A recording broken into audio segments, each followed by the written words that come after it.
అలాంటి సమయంలో 8 సంవత్సరాల వయసులో దేవుడు నాతో మాట్లాడాడు, ఈ బిడ్డ గొప్ప సేవకుడు అవుతాడు.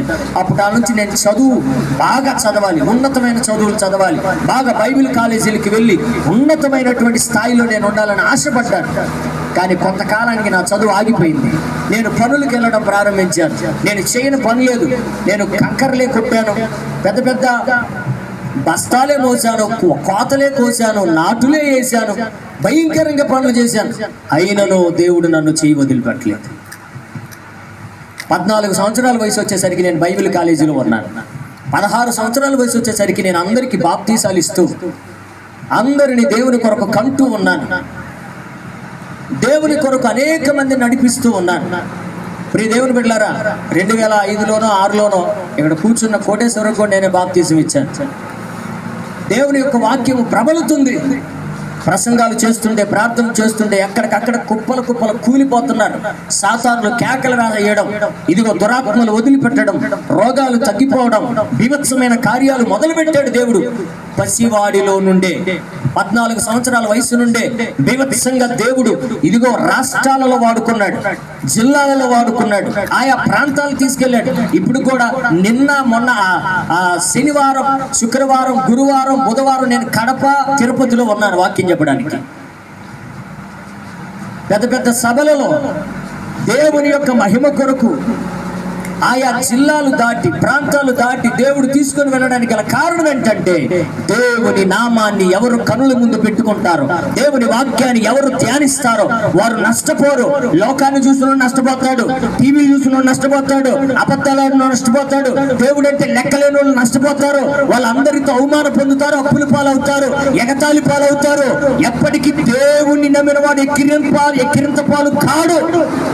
నువ్వు దేవుని ఎందుకు నమ్మలేకపోతున్నావు? తల్లి, నీ పిల్లలు బాగుండాలని కోరుకుంటున్న మాట నిజమే, కానీ నీ పిల్లలు బాగుండాలని ఉత్తత్తుగా ఎందుకు అనుకుంటున్నావు?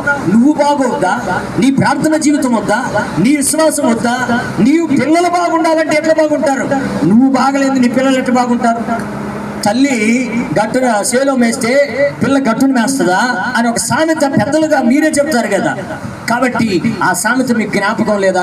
తల్లి తీసుకొచ్చి పిల్లల్ని ఒళ్ళో కూర్చోబెట్టుకొని ప్రార్థన చేయాలి. ఇంత వయసులో నేనే ఎంతుంటే నా తమ్ముళ్ళు ఇంకా చిన్నోళ్ళు. అయితే మా అమ్మ ఏం చేసేదంటే అందరిని కౌగిలించుకొని బడికి పోయి రాగానే మా బాధ ఏందో తెలుసా? 5ంటికల్లా అందరం రెడీ కావాలా, గుంపుగా కూర్చొని 5ంటికా నుంచి ప్రార్థన స్టార్ట్ అయింది. అందరేమో ఆటలాడుకుంటా ఉంటే మా అమ్మ మమ్మల్ని ఆటలాడేది. వాళ్ళేమో తలుపు సాటి నుండి అరే రారా అంటారు. ఏడ్రా వచ్చేది బంధించబడితే మేము. నేను అంటాను, ప్రభువా దేవుడా యేసయ్య మా అమ్మను చంపయ్యా, మా అమ్మ చస్తే మాకు బాధ ఉండదయ్యా, మేము ఆడుకోవటానికి బాగానేట్లేదయ్యా నేను ప్రార్థన చేసేవాడిని. మా అమ్మేమో వీళ్ళని గొప్పవాళ్ళు చేయయ్యా, వీరిని కనికరించయ్యా, ఈ బిడ్డలు అయ్యా లోకానుసారంగా బ్రతకూడదయ్యా అని ప్రార్థన చేసింది. చూడండి, నేను రీడింగ్లోకి వచ్చిన తర్వాత వెంటనే నా తమ్ముళ్ళకి మీకు చెప్పినట్టు ఏ రోజు కూర్చోబెట్టుకుని రా ఇట్ట కాదు ఇట్లా, అట్ట కాదు అట్ట అని ఎప్పుడు చెప్పాల. నేను వాక్యం చెప్పడం ప్రారంభించాను, నా తమ్ముళ్ళు వినడం ప్రారంభించారు. అందరితో పాటు వాక్యం విని వారు దేవుని సేవకు వచ్చారట. వాళ్ళు బాప్తీసాలు పొందారు. ప్రదీప్ పాస్టర్ గారికి 2006లో ఇచ్చాను బాప్తీసం. ఎందుకో తెలుసా?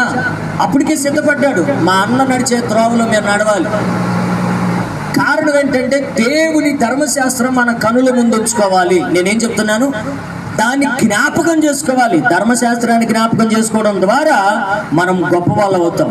దయచేసి మలాకీ గ్రంథాన్ని ఒకసారి ఏమంటాడంటే, ఇది మీకు 12:14 అంటాడు, ఇది మీకు జ్ఞాపకార్థమైన నామము అంటాడు. ఈ దినం మీకు జ్ఞాపకార్థమగును. ఈ దినం ఏ దినం అది? పస్కా పండుగ దినం. పస్కా పండుగ దినాన ఏం జరిగింది? పస్కా పండుగ దినాన ఏం జరిగిందో దయచేసి మీరు గమనిస్తే, పస్కా పండుగ దినాన వారికి ఉన్నటువంటి సంఖ్యలు తెగిపోయాయి, వారి బానిస సంఖ్యలు తెగిపోయాయి. అప్పటిదాకా ఐగుప్తీయులు వారి మీద బరువుగా భారంగా ఉన్నారు, కానీ ఆ రోజు నుంచి వారి మీద బరువులు భారాలు కొట్టివేయబడ్డాయి.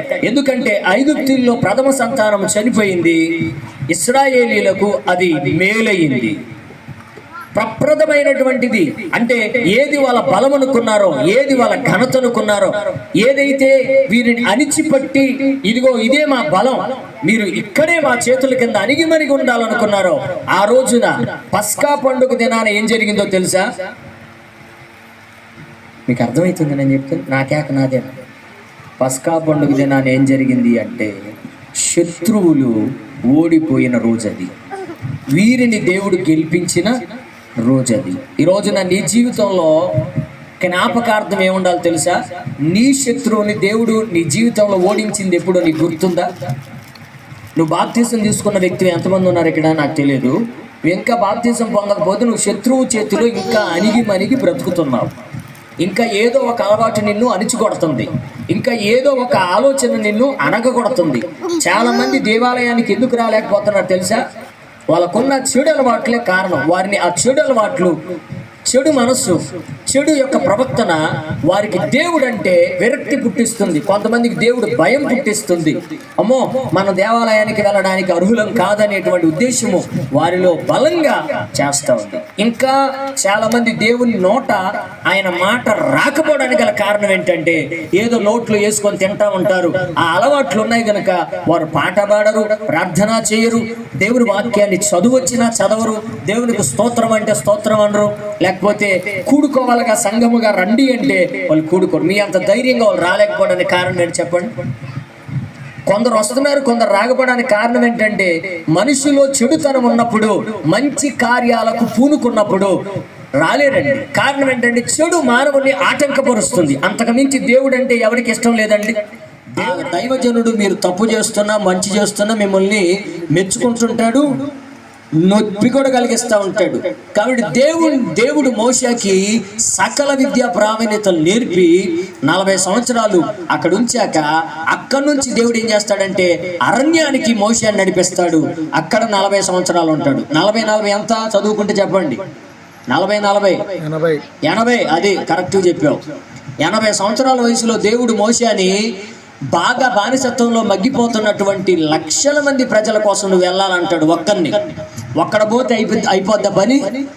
ఒక్కడు లక్షల మందిని నడిపించగలడా? లక్షల మందిని కాపాడగలడా? కానీ దేవుడు చెప్పాడు నీకు ఆ పని చేయగలవు అని చెప్పాడు. నువ్వైతే చేయగలవు, ఎందుకంటే ట్రైనింగ్ ఇచ్చాడు దేవుడు అతనికి. 40 సంవత్సరాలు రాజే కుటుంబంలో నడిచాడు, 40 సంవత్సరాలు అరణ్యంలో నడిచాడు, రాడ్డు తేలాడు మనిషి. అర్థమవుతుందా? అలాంటి వ్యక్తిని నువ్వు పోయి పంపించమంటే అతను అంటాడు నేనే వెళ్ళబోతానయ్యా.